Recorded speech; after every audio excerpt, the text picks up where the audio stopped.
It's the first time I'm crying in a press conference. I thought you're... Would you like for me to explain to you the function of white woman tears using semiotic theory? I'm gonna do it anyways. I don't care what you say. So, semiotics is the study of signs and symbols and their use or interpretation. This can include a whole myriad of things.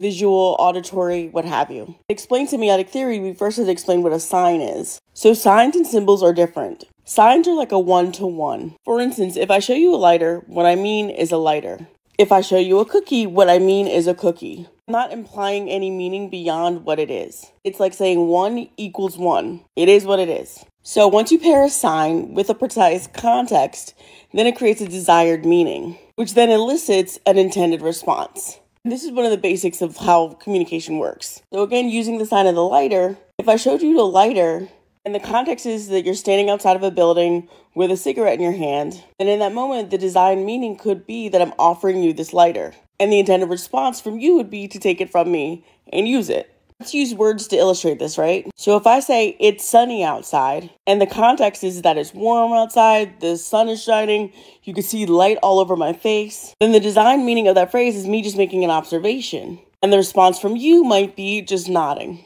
just acknowledging. Here's what white tears does. Let's use the same phrase. If I say to you, it's sunny outside, and we have the same context, it's bright outside, it's warm, the sun is shining down on our faces, I'm still making an observation. But what if you responded by crying? That would be so out of left field, something in this process got mixed up. You can't change the sign because the sign is still a one-to-one. The sun is still the sun. But what people forget is that context is variable depending on experience, oftentimes cultural knowledge. So what if I said it was sunny outside, but I'm a traveler, and I didn't know that there's like this 20-year drought where I'm traveling to? But I didn't know that, right? So you crying would make perfect sense in that moment. What white tears seeks to do is recontextualize the reading of the communication itself. Because everybody saw what happened on that tennis court. There's no pretending that what happened on that court did not happen at all. It was televised. There was an audience. The sign is the sign. Her actions were her actions. But by responding in the way that she is doing, she is calling into question the precise context under which those signs were interpreted. Because while much of the public read her actions, the signs, as racist in the context of that match with Coco Gauff, she has to manipulate the circumstances under which those signs were read.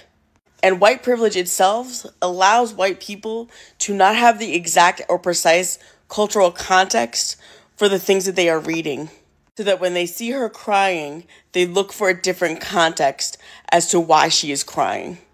And that is White Woman Tears explained by semiotic theory. That was fun.